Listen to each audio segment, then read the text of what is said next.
Assalamualaikum warahmatullahi wabarakatuh.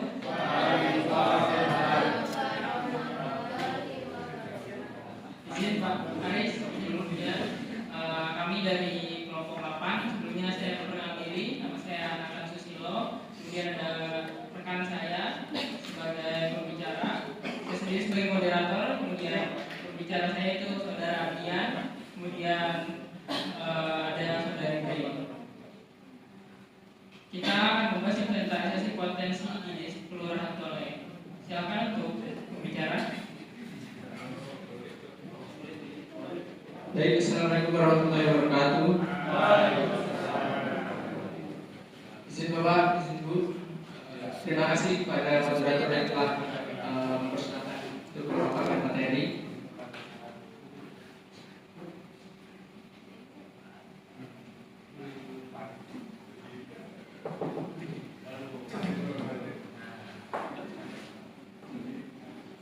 Pada kesempatan kali ini kelompok kami menyusun master plan yang pada kesempatan kali ini yang akan dibahas, yaitu yang pertama penyusunan draft dokumen master plan yang terdiri dari analisis data existing, yang kedua perumusan visi, misi dan sasaran, yang ketiga penyusunan konsep perencanaan tata ruang, yang keempat perumusan program prioritas, yang kelima review internal team, yang kedua, yang sebab kedua yaitu validasi dokumen master plan yang berisi persiapan validasi, pelaksanaan validasi, yang ketiga perbaikan draft. Langsung saja, analisis data existing. Kelurahan Tole terletak di Kecamatan Bromo, Kabupaten Mandala, memiliki luas lahan sekitar 42 hektar dengan jumlah penduduk 2.261 jiwa dengan jumlah kepala keluarga sebanyak 805. Mata pencaharian masyarakat Kelurahan Tole adalah UMKM yang berupa pertokoan, usaha di bidang makanan, pembuatan kue, warung kaki lima di pinggir jalan, dan usaha di bidang kerajinan tangan. Sarana prasarana atau infrastruktur di wilayah Kelurahan Tole relatif cukup memadai, seperti jaringan jalan, jaringan listrik, jaringan irigasi, pos keamanan atau pos ronda, maupun sarana peribadatan. Terdapat masjid dan gereja. Yang kedua yaitu analisis SWOT. Langsung ke kekuatan yaitu atau strength. Yang pertama, wilayah cukup luas, sekitar kurang lebih 42 hektar dengan kombinasi dataran rendah dan perbukitan. Yang kedua, aktivitas sosial ekonomi berbasis daur ulang sampah berpotensi bernilai ekonomi tinggi. Yang ketiga, tingkat gotong royong masyarakat tinggi, didukung dengan kelompok aktif seperti Karang Taruna, PKK, dan kelompok tani. Yang keempat, pemerintah kelurahan kooperatif dalam penyediaan data dan koordinasi program. Weakness atau kelemahan.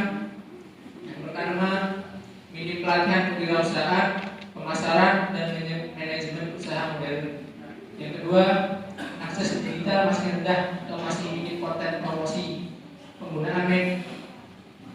Penggunaan media sosial belum optimal.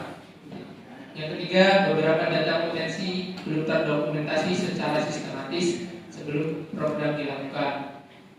Yang keempat, UMKM dan kegiatan masyarakat masih terkendala modal usaha. Yang kelima, belum adanya tim khusus manajemen promosi digital atau media sosial kelurahan. Opportunity atau peluang. Yang pertama, banyak komunitas kreatif yang bisa diajak membuat konten promosi di YouTube, TikTok, Instagram. Kedua, pembinaan kerjasama dengan kampus bisa dalam bentuk KKN atau dijadikan sebagai objek penelitian dan dengan UMKM. Ketiga, pemanfaatan media sosial dapat meningkatkan promosi desa secara luas dengan biaya rendah. Yang keempat, meningkatnya minat terhadap produk lokal, kerajinan, dan kuliner khas daerah. Tricks atau ancaman. Yang pertama, persaingannya cukup ketat. Yang kedua, tidak stabilan harga bahan baku UMKM di pasar. Yang ketiga, jika pengembangan tidak terencana dengan baik, risiko perusahaan lahan, sampah wisata, serta berkurangnya kualitas lingkungan dapat terjadi. Yang keempat, tantangan konsistensi dalam pengelolaan. Yang lima, minimnya pendanaan bisa menghambat proyek jangka panjang. Visi misi dan sasarannya. Yang pertama visi, terwujudnya Kelurahan Tole sebagai kawasan mandiri, berdaya saing dan berkelanjutan melalui pengembangan potensi lokal berbasis masyarakat, ekonomi kreatif, dan wisata yang unggul. Misinya yang pertama yaitu mengoptimalkan inventarisasi potensi lokal. Kedua, meningkatkan kapasitas dan pemberdayaan masyarakat. Yang ketiga, mendorong pengembangan UMKM dan ekonomi kreatif. Yang keempat, mengembangkan potensi pariwisata dan budaya lokal. Yang kelima, meningkatkan kualitas infrastruktur dasar dan fasilitas umum. Selanjutnya, mewujudkan tata kelola lingkungan yang berkelanjutan. Yang terakhir, menguatkan kolaborasi stakeholder. Sasarannya terbentuknya koperasi atau lembaga pemodalan. Yang kedua, bentuknya kelompok sadar wisata atau Kopdarwis. Yang ketiga, peningkatan keterampilan digital masyarakat terutama di kalangan generasi muda. Yang keempat, penambahan sarana mendukung seperti papan informasi, tempat sampah, dan titik foto untuk spot foto. Yang kelima, menurunnya tingkat pencemaran lingkungan dari limbah rumah tangga. Yang keenam, terbentuknya tim pengelola potensi kelurahan atau manajemen desa. Penyusunan konsep tata ruang, zonanya sendiri dibagi menjadi 5. Yang pertama, zona pemukiman mencakup sebagian besar wilayah RT dengan karakteristik padat penduduk. Fungsi utamanya sebagai hunian dan kegiatan sosial masyarakat, dan terdapat fasilitas umum seperti pos ronda, sekolah, dan warung kecil. Yang kedua, zona ekonomi dan UMKM. Ya, zona yang diarahkan untuk pengembangan kegiatan ekonomi lokal dengan karakteristik terletak di titik strategis dekat jalan utama. Selanjutnya terdapat UMKM berbasis makanan, kerajinan, dan usaha dasar kecil. Zona pariwisata dan budaya. Zona yang difokuskan untuk pengembangan destinasi wisata berbasis alam, budaya, dan edukasi dengan karakteristik areanya berupa perbukitan ringan, ruang terbuka hijau, serta pusat kegiatan budaya lokal, dan cocok untuk aktivitas outbound, spot foto, wisata edukasi, dan bazar budaya.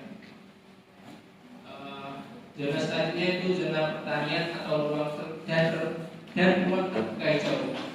Zona yang diarahkan untuk mendukung ketahanan pangan, pelestarian lingkungan, dan kegiatan ekonomi berbasis pertanian.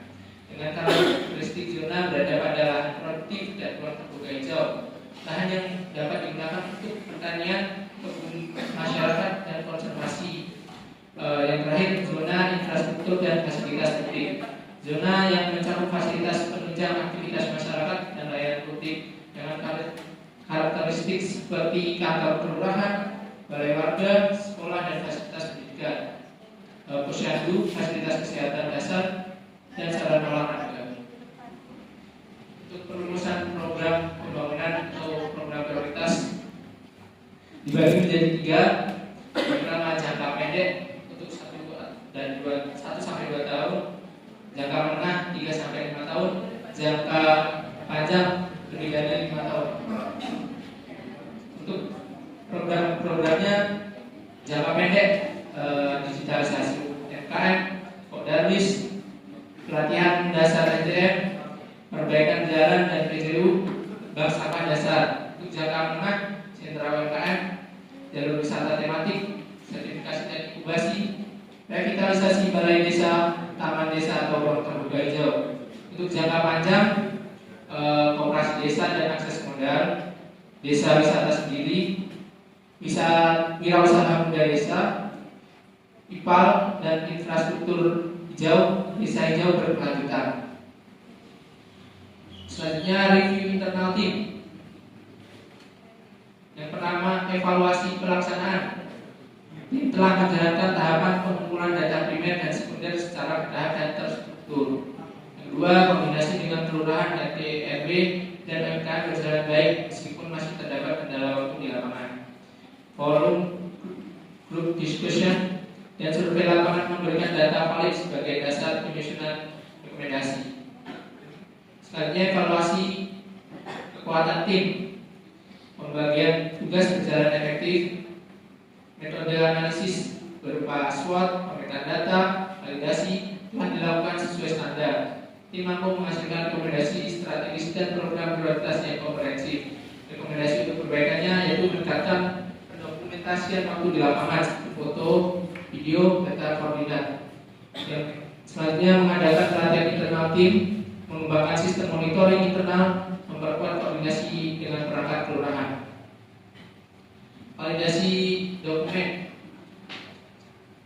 Nah, persiapan validasi dilakukan menjadi 5 tahap. Yang pertama, pengumpulan dokumen dan data pendukung, seperti menghimpun seluruh hasil survei, wawancara, forum group discussion, dan analisis SWOT, menyusun draft master plan lengkap. Yang kedua, penyusunan draft awal master plan, seperti menyusun dokumen dalam format sistematis dan mudah dipahami, memeriksa kesesuaian antara logika, data, dan hasil analisis. Yang ketiga, menentukan stakeholder untuk validasi, bisa kepala kelurahan, perangkat kelurahan, ketua karang taruna, PKK, tokoh masyarakat, pelaku UMKM, dan Polderwis. Yang keempat, menyiapkan instrumen validasi, daftar pertanyaan evaluasi, formulir umpan balik, draft peta zonasi, dan program prioritas. Media presentasi dapat berupa slide atau poster konsep. Yang lima, penjadwalan kegiatan, bisa dengan menentukan waktu dan tempat validasi, biasanya dilakukan di balai desa kelurahan. Selanjutnya mengatur alur acara, pemaparan, diskusi, evaluasi, dan pengumpulan masukan. Untuk pelaksanaan validasi, yang pertama pemaparan draft master plan, yang kedua diskusi dan umpan balik, yang ketiga verifikasi data dan peta, yang keempat konsensus antar tim dan pemangku kepentingan, yang kelima dokumentasi proses validasi. Untuk bagian perbaikan draft dilakukan berdasarkan masukan yang diterima selama validasi untuk menghasilkan dokumen master plan yang lebih akurat, relevan, aplikatif, dan dapat dijalankan dengan jangka panjang. Dilakukan dengan yang pertama yaitu perbaikan isi dokumen, data UMKM yang diperbarui, koreksi lokasi potensi wisata dan fasilitas publik, penyesuaian pembagian zona pemanfaatan lahan, penambahan potensi sosial atau ekonomi yang sebelumnya belum tercakup. Yang kedua, perbaikan program prioritas, menyusun ulang prioritas berdasarkan usulan masyarakat, menambah kegiatan baru yang dianggap penting, mengurangi atau menyederhanakan program yang sulit dijalankan, mengurangi atau menyederhanakan program yang sulit dijalankan. Yang ketiga, penyesuaian peta dan visualisasi, memperbaiki letak zonasi agar lebih realistis, menambah simbol warna dan keterangan agar lebih mudah dipahami. Yang keempat, finalisasi daftar master plan, finalisasi draft master plan, peninjauan internal terakhir oleh tim penyusun, persiapan untuk disahkan atau ditindaklanjuti oleh kelurahan Tole. Sekian dari saya kembalikan kepada moderator. Baik, terima kasih Saudara Ardian atas pemaparannya. Kali ini kami masuk ke sesi selanjutnya untuk para pembahas. Mohon bisa memberikan saran atau pertanyaan. Baik, untuk Saudara Aryan, boleh silakan maju ke depan.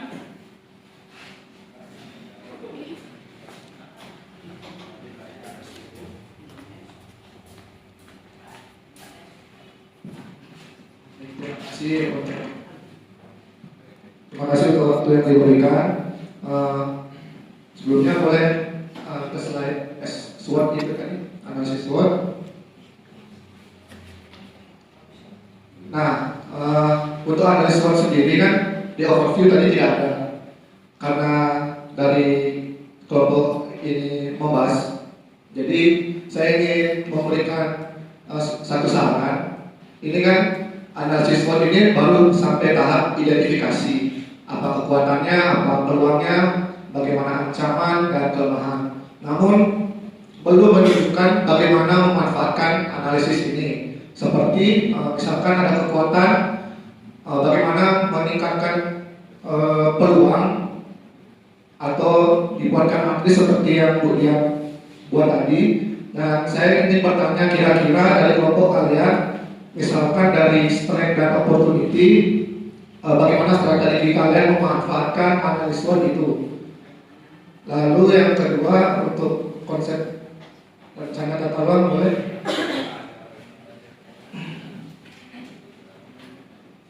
Untuk ini saya memberikan saran untuk bisa dibuatkan suatu peta, karena dalam penyusunan konsep ini kan harus didasari dengan kesesuaian tata ruangnya dulu.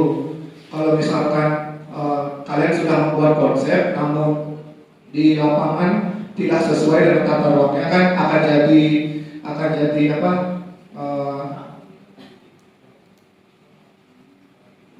Melanggar tata ruang itu loh. Akan jadi tidak, konsep kalian ini jadi nggak bisa dipakai karena tidak sesuai dengan tata ruang. Mungkin boleh dibuatkan peta sederhana aja untuk menunjukkan bahwa lokasi yang akan kalian kembangkan itu sesuai dengan tata ruangnya.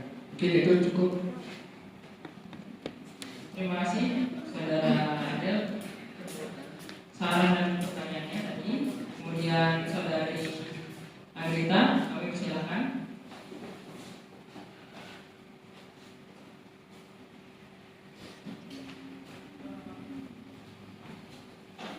Baik, terima kasih atas waktunya yang diberikan. Mungkin ada beberapa catatan dari saya kepada kelompok penyaji. Tadi saya lihat di slide awal itu ada inkonsistensi penulisan wilayah dari kelurahan Tole atau Telo, itu bisa diperbaiki. Kemudian tadi di analisis SWOT itu kan ada kelemahan. Jadi di situ disebutkan bahwa akses digital masih rendah. Namun di penetapan target jangka pendek itu kan digitalisasi UMKM. Mungkin masih belum realistis dengan analisis tadi sebagai kelemahan, mungkin bisa dicek kembali. Kemudian mungkin untuk di rencana pembagian zonasi wilayah tadi kan ada 5 ya. Mungkin nanti perlu kajian dari dukung lingkungan yang lebih ketat supaya tidak menimbulkan konflik di masa depan. Mungkin itu saja yang dapat saya sampaikan. Terima kasih. Saya kembalikan ke moderator. Baik, terima kasih Agrita untuk atensinya. Kemudian pertanyaan dan sarannya akan direspon oleh bicara.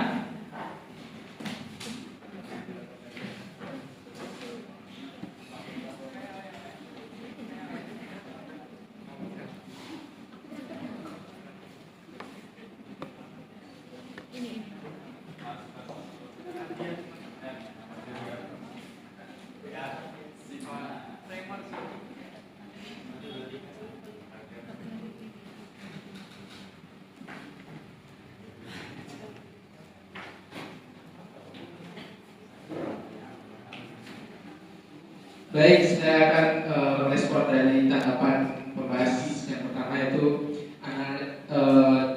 adanya masukan analisis SWOT baru sampai tahap identifikasi saja, belum terdapat tindak lanjut dari hasil analisis yang dilakukan. Terus ada pertanyaan juga strategi dari analisis SWOT, strategi dari hasil analisis SWOT ini.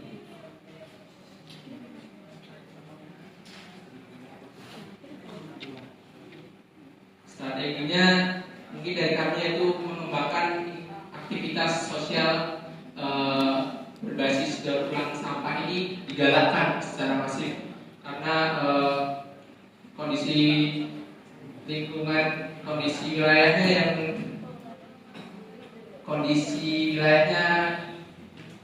yang berupa mata pencarian, kondisi mata pencarian masyarakat kelurahan UMKM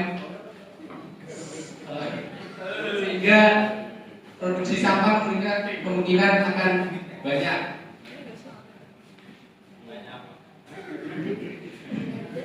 Yang kedua, saran dari masih dari pembahasan Mas Ariel, yaitu kalau bisa ditambah dengan peta sederhana di bagian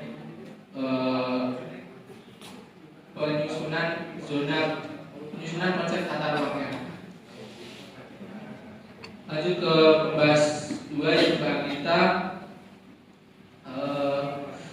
saran yang pertama yaitu analisis SWOT bisa dicek kembali karena terutama di digitalisasi UMKM tadi ya Pak. Baik, sarannya akan kita jadikan pertimbangan untuk perbaikan di kemudian. Saran yang kedua yaitu pembagian zona wilayah perlu ditambah beda agar tidak menimbulkan konflik di masa depan. Mungkin itu dari saya. Terima kasih atas saran dan pertanyaan yang diberikan. Mohon maaf apabila kurang menjawab. Saya kembalikan ke moderator. Baik, terima kasih Saudara Ardian telah merespon dari kritik dan saran dan pertanyaan. Terima kasih juga pembahas telah memberikan saran. Saran-saran ini akan menjadi bahan evaluasi kami untuk menyusun program ini ke depannya. Sebelum saya mengakhiri ini, saya juga berterima kasih kepada teman-teman saya yang memaparkan, juga ada Grace sebagai juru kamera. Baik, kita akhiri. Sebelum itu kita pantun dulu. Ubur-ubur ikan. Terima kasih.